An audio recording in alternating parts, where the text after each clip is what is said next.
నేను డాక్టర్ హరి, డర్మటాలజిస్ట్ను. ఈరోజు మనము బ్లేడ్ షేవింగ్ గురించి తెలుసుకుందాం అన్నమాట. సో బ్లేడ్ షేవింగ్ చేసే ముందు యూజువల్లీ 3 స్టెప్స్ ఉంటాయి.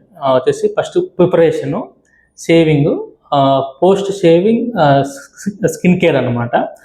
సో యూజువల్లీ మన హెయిర్ వచ్చేసి స్కాల్ప్ హెయిర్ అయితే సో పెరిగే స్టేజ్ వచ్చేసి మనకు 3 ఇయర్స్ నుంచి 6 ఇయర్స్ వరకు ఉంటుంది. అదే బేర్డ్ ఏరియాలో వచ్చేసి 1 ఇయర్ వరకు ఉంటుంది. సో మిస్టాస్ అంటే మీసాల్లో ఉండే హెయిర్ వచ్చేసి యూజువల్లీ 4 to 14 వీక్స్ ఉంటుంది అనమాట. సో అదే మనకు లెగ్ హెయిర్ కానీ యాక్సిల్ హెయిర్ కానీ 16 వీక్ ఉంటుంది. సో ఈ పెరిగే స్టేజ్ వల్లనే దాని యొక్క లెంత్ డిపెండ్ అయి ఉంటుంది అనమాట. అందువల్ల మనకు స్కాల్ప్ హెయిర్, బేర్డ్ హెయిర్ ఎక్కువ జంపుగా ఉంటుంది. యూజువల్లీ మిస్టాస్ హెయిర్, లెగ్ హెయిర్ వచ్చేసి షార్ట్గా ఉంటాయి అన్నమాట. తర్వాత వచ్చేసి స్కాల్ప్ మన బేర్డ్ హెయిర్లో వచ్చేసి నార్మల్గా 6,000 to 25,000 హెయిర్ ఉంటుంది అనమాట. సో దీని యొక్క క్యూటికల్ వచ్చేసి ఎక్కువ కెరాటిన్ ఎక్కువ ఉంటుంది, అలా ఎక్కువ లేయర్స్ థిక్గా ఉంటుంది అనమాట.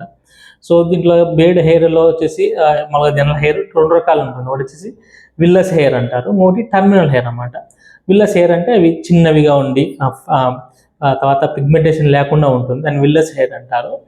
టర్మినల్ హెయిర్ ఏంటంటే వాళ్ళు వచ్చేసి థిక్గా ఉండి బ్లాక్ కలర్ ఉండేదాన్ని, సో పొడుగుగా ఉండేదాన్ని టర్మినల్ హెయిర్ అంటారన్నమాట. సో ఫస్ట్ స్టెప్ వచ్చేసి ప్రిపరేషన్లో ఫస్ట్ ఏం చేయాలంటే ఫేస్ వాష్ చేయాలి. క్లెన్జర్తో కానీ జనరల్ సోప్తో కానీ ఫేస్ వాష్ చేసినప్పుడు ఏమవుతుందంటే ఎక్సెస్ ఆయిల్ ఉండి కానీ డెబ్రీస్ కానీ డస్ట్ కానీ క్లియర్ అవుతుంది అనమాట. సో తర్వాత నెక్స్ట్ స్టెప్ వచ్చేసి హైడ్రేషన్ వల్ల బెనిఫిట్ ఏమవుతుందంటే హెయిర్ క్యూటికల్ వచ్చేసి కెరాటిన్ అని ఉంటుంది. సో ఇది వచ్చేసి వాటర్ని ఎక్కువ అబ్జర్వ్ చేస్తుంది, దానివల్ల హెయిర్ వచ్చేసి సాఫ్ట్ అవుతుంది అనమాట. జనరల్గా సేవ్ అని వచ్చేసి ఆఫ్టర్ ఫేస్ వాష్ కానీ ఆఫ్టర్ బాత్ కానీ చేయమని చెప్తారు.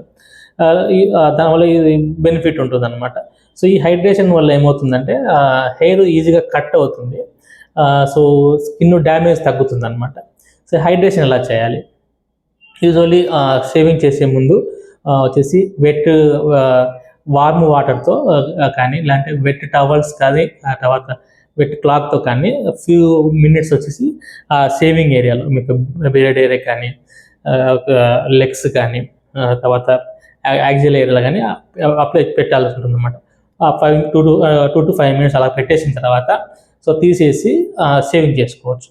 సో దీనివల్ల ఏమవుతుందంటే సో మనకు డ్రైనెస్ అంటే షేవింగ్ చేస్తే ఏమవుతుందంటే యూజువల్లీ డ్రై అవుతుంది స్కిన్ సర్ఫేస్. సో ఆ డ్రైనెస్ తగ్గిస్తుంది అనమాట. అలాగని ఎక్కువసేపు సోక్ చేయకూడదు.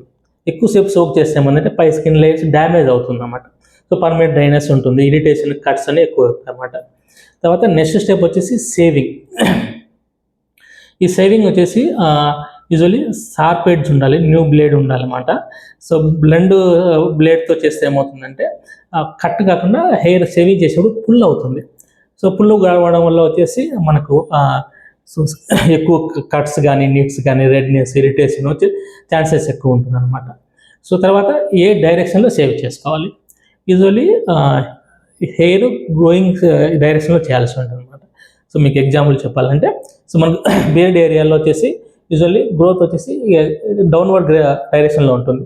సో మనం షేవింగ్ ఎప్పుడు ఇట్లా డౌన్ చేసుకోవాలన్నమాట. అంటే ఏ డైరెక్షన్లో హెయిర్ గ్రోత్ ఉందో ఆ డైరెక్షన్లో షేవ్ చేసుకోవాల్సి ఉంటుంది అన్నమాట. సో ఆపోజిట్ డైరెక్షన్లో చేస్తే ఏమవుతుందంటే స్కిన్ ఎక్కువ డ్యామేజ్ అయ్యే ఛాన్సెస్ ఉందన్నమాట. ఎక్కువ ఇరిటేషన్ అయ్యే ఛాన్స్, రెడ్నెస్, ఇచ్చింగ్ అయ్యే వచ్చేసి ఛాన్సెస్ ఉంటుంది. సో అలాగే సేమ్ ప్రిన్సిపల్ వచ్చేసి లెగ్ కానీ యాక్సిల్కి కానీ షేవింగ్ చేసేటప్పుడు హెయిర్ గ్రోత్ డైరెక్షన్లోనే షేవింగ్ చేసుకోవాల్సి ఉంటుంది. ఓకే, తర్వాత షేవింగ్ చేసేటప్పుడు సెలెక్షన్ ఆఫ్ బ్లేడ్ అనమాట. సో షార్ప్ ఎడ్జ్ ఉండేది.